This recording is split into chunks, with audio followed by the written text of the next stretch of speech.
Hey, Matt Freelich with TrackMan here. Behind me, we've got our install team working with the fiber guys. So they're terminating fiber, getting the radars hooked up. We're getting ready to go with TrackMan Range here live at PGA West.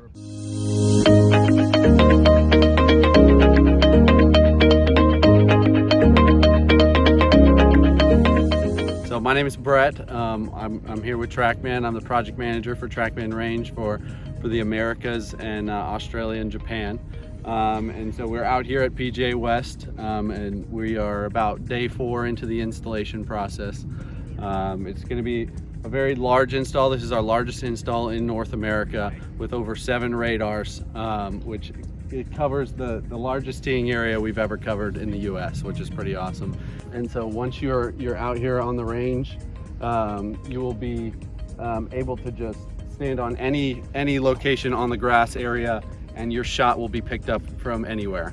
So it's the same technology that the pros use, just on a bigger scale for everyone to use. So any members or any guests can log into a PGA West and actually use the system now without any extra equipment like what most tour players use as well.